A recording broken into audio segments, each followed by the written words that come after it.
के आदर्श पूर्व मंत्री श्रीमान हेमाराम जी चौधरी साहब, जैसलमेर के पूर्व विधायक रूपाराम जी धंधे साहब, पचपदरा के पूर्व विधायक मदन जी प्रजापत, चौटन के पूर्व विधायक पद्माराम जी और आज ही नवनियुक्त बाड़मेर कार्यकारी जिला अध्यक्ष गफूर खान जी, मालहोत्रा के नवनियुक्त कार्यकारी जिला अध्यक्ष गोपाराम जी,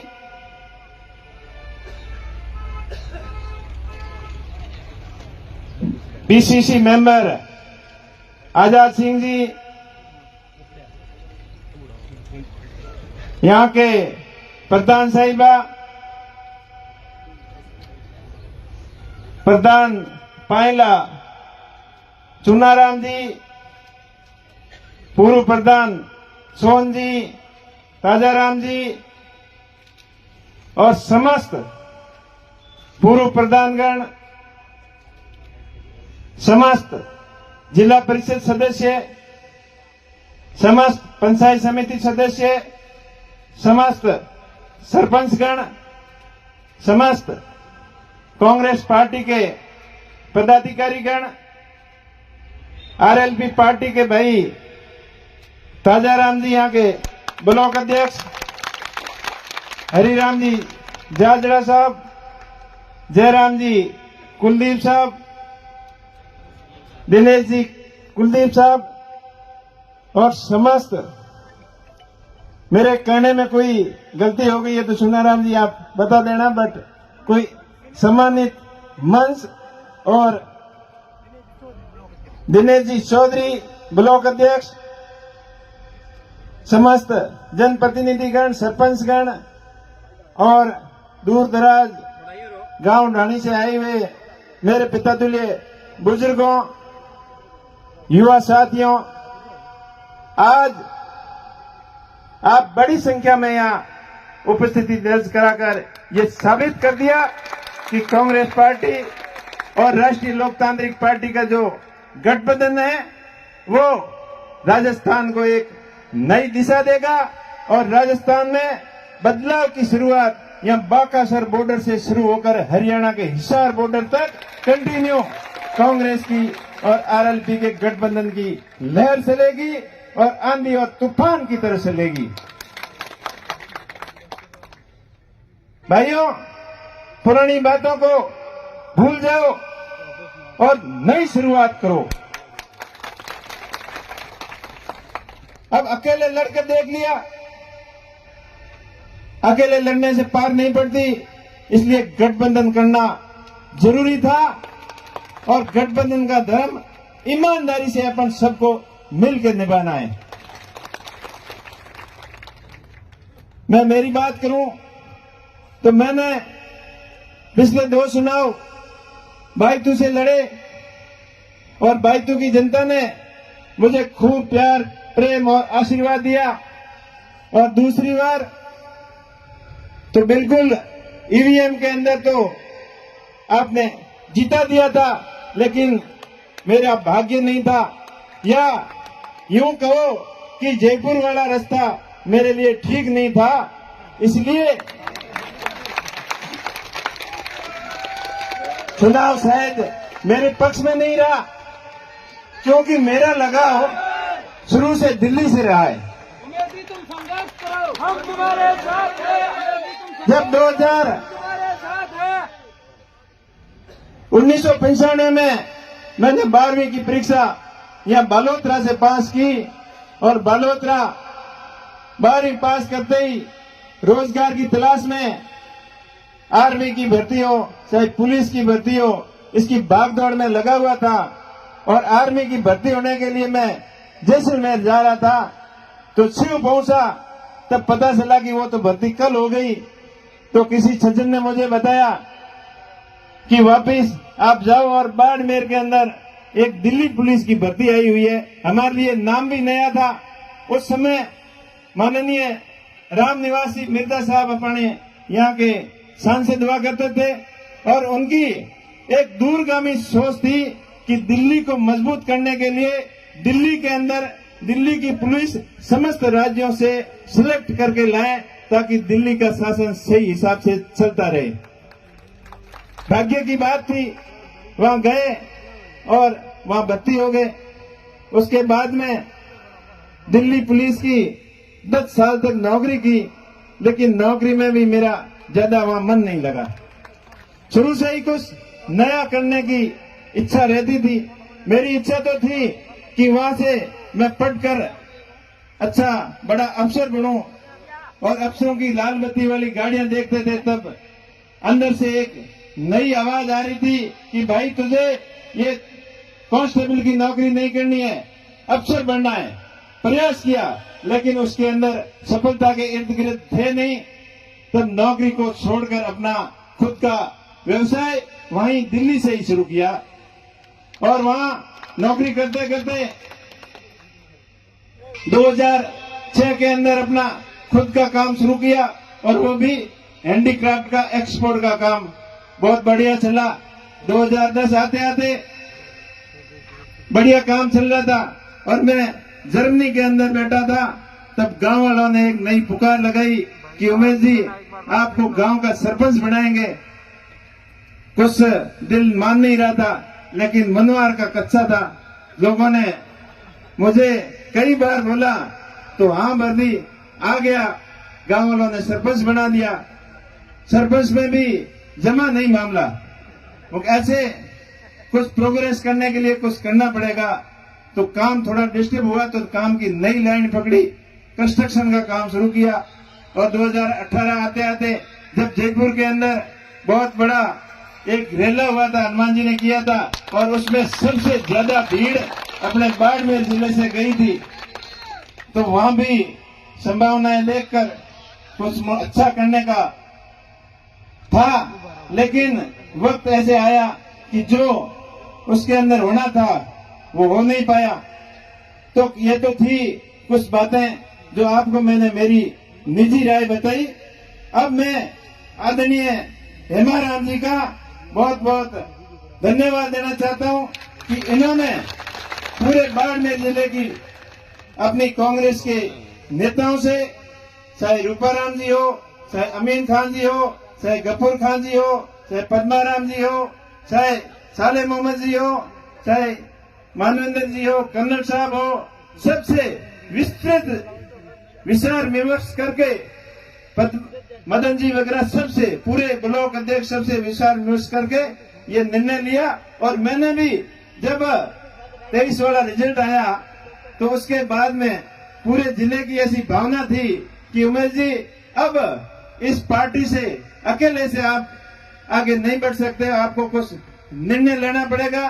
तब आम लोगों की, आम जन की ये भावना थी कि आप कोई बड़ी पार्टी पकड़ो। तो मैं तो शुरू से ही कांग्रेस पार्टी से अपने ज्यादा परिवार, समाज, छत्तीस कौम के लोग शुरुआत में कांग्रेस से जुड़े हुए थे, तो और अपनों के साथ में रहना ज्यादा पसंद किया और ये फैसला पूरे जिले ने सहर्ष स्वीकार किया। मैं धन्यवाद देना चाहता हूं हेमाराम जी को, पूरी टीम को, पूरी बाड़मेर जैसलमेर बालोतरा की जनता को और अपने प्रदेश कांग्रेस कमेटी टीम और all India Congress committee team को कि मेरे जैसे साधारण परिवार से जन्मे एक मामूली व्यक्ति के ऊपर आपने इतना बड़ा भरोसा किया। इसके लिए आप सभी का बहुत बहुत आभार। मैं आपसे ये वादा करता हूं कि मैं आपके भरोसे और आपकी उम्मीद के ऊपर पूरा खरा उतरने का प्रयास करूंगा।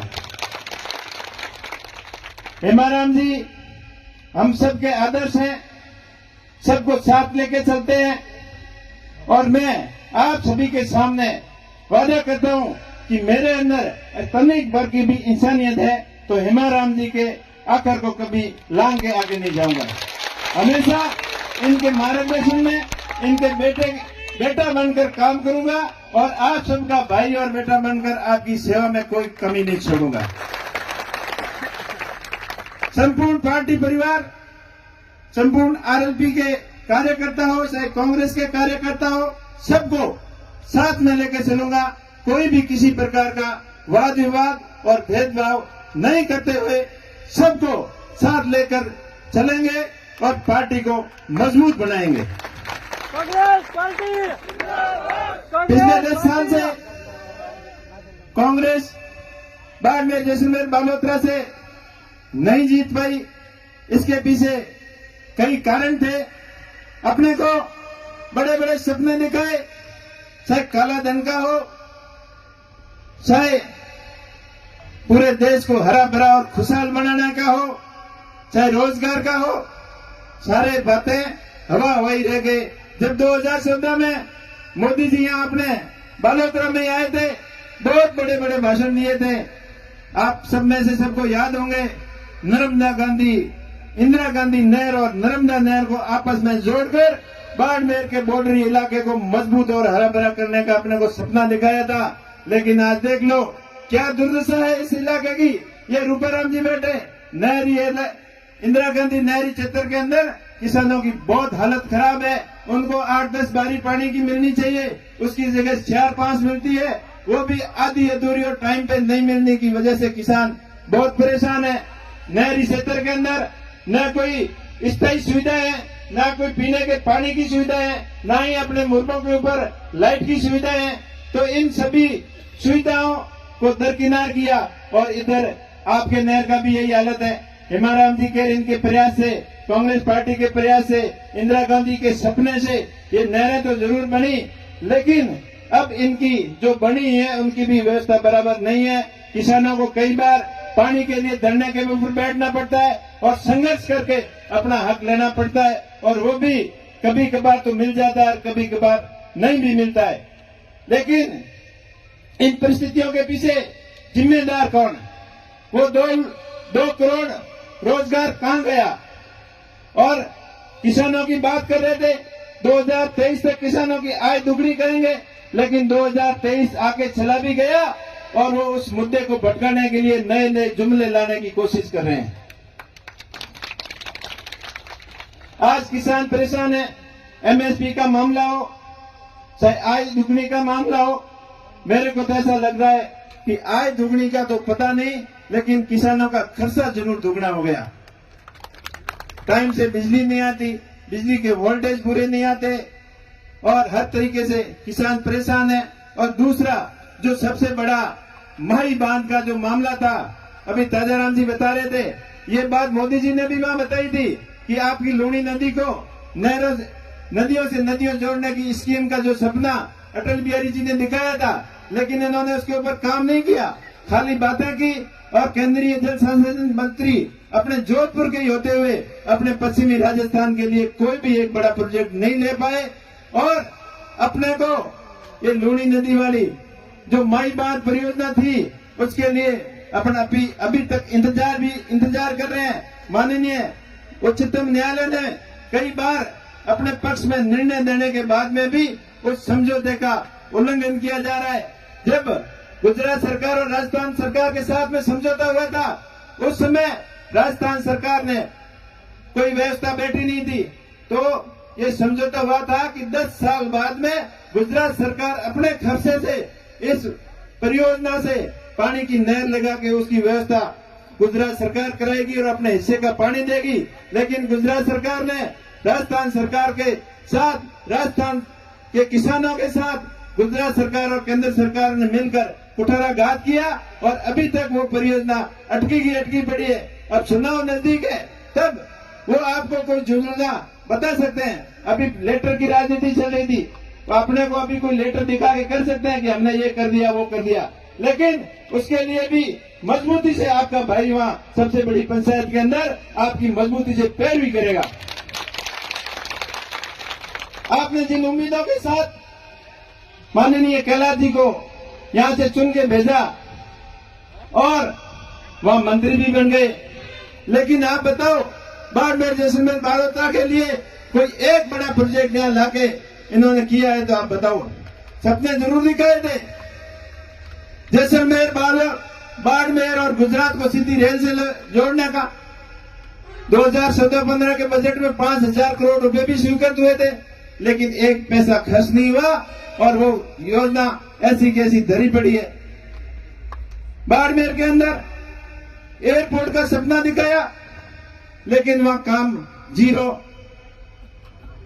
और अपने गुड़ामालानी के अंदर जो बाजरा अनुसंधान केंद्र का, वो भी जाते जाते लास्ट में एक पत्थर लगा के गए, लेकिन उनकी काम करने की नीयत होती साफ तो वो काम करके दिखाते।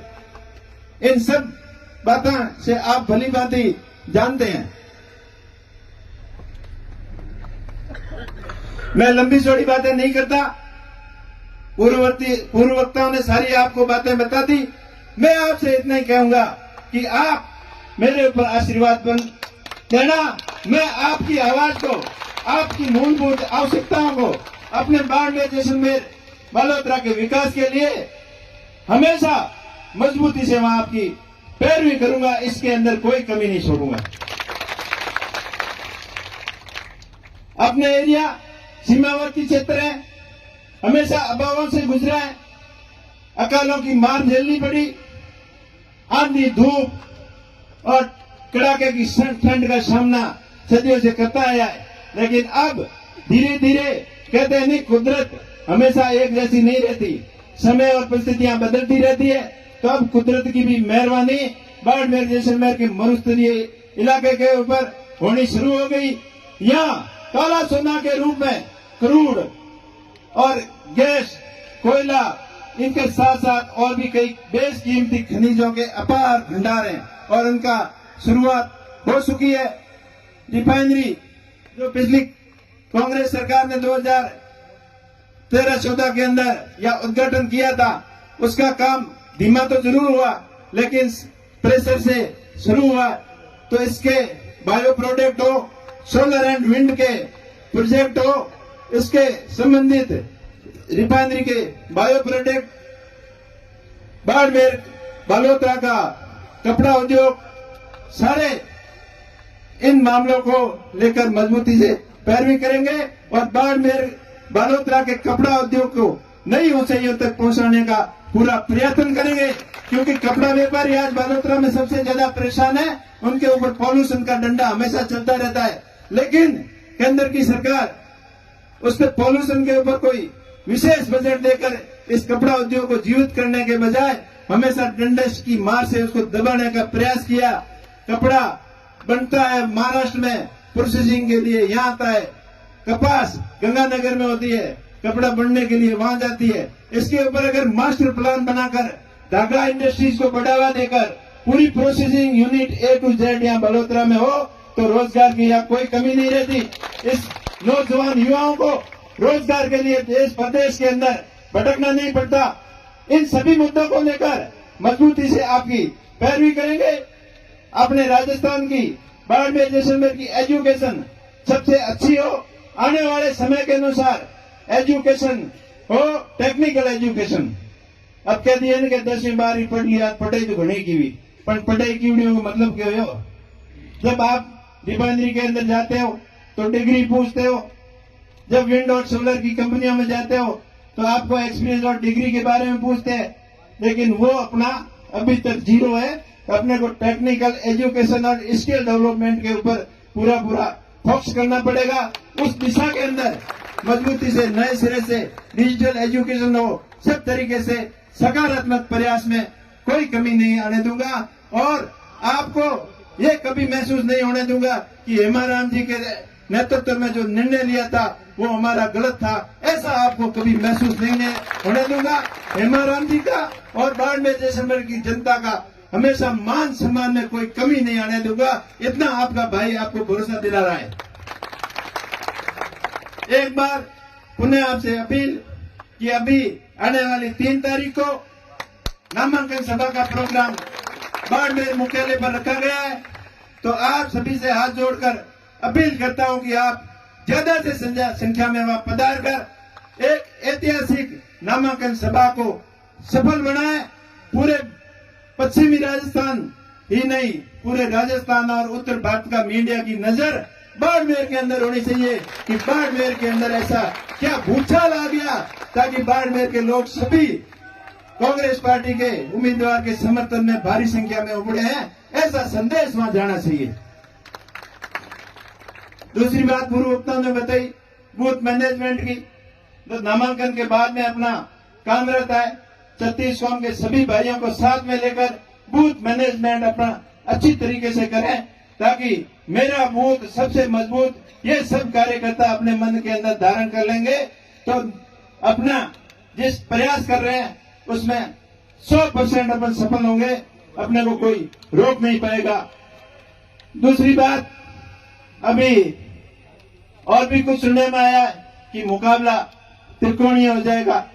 साहब मुकाबला त्रिकोणीय हो चाहे चतुर्कोणीय हो, कुछ भी हो जाए, लेकिन इस बार बाड़मेर जैसलमेर की जनता ने मन बना लिया है कि कांग्रेस पार्टी के उम्मीदवार को और आरएलपी और कांग्रेस के गठबंधन को मजबूती प्रदान करने का जो पूरा मन बना लिया है वो जनता करके दिखाएगी। आखिर मैं आपसे अपील करता हूं, आप सबकी भावना के अनुसार आप लोगों को मन देकर मैं मारू निर्णय लिया है। 2 बार मैंने बहुत मार पड़ी है, वो कहन पसी सही काल लगता ही पड़े जना लोगों की हालत हुई बैठी हालत मारी उड़ी है। तो आप हंगो अपील करूं कि आप मारी हर तरीके में मदद कर और ई बार हगड़ो हते जो जमुनो केड़ा आयो काड़े जमुनो लिए। आप सबने हमारा राम राम, जय हिंद, जय भारत। बहुत बहुत धन्यवाद। आदरणीय अमिताराम जी बेनीवाल साहब ने कहा कि आपके हर दुख और सुख में 24 घंटे आपके भागीदार बनकर के सबसे बड़ी पंचायत जो अपनी है लोकसभा सांसद बन करके आपकी सेवा करेंगे। आपके जो भी मूलभूत सुविधाओं के लिए, युवाओं के रोजगार के लिए, किसानों के कल्याण के लिए हर प्रकार से आपकी मदद करेंगे। दोनों हाथ खड़ा कर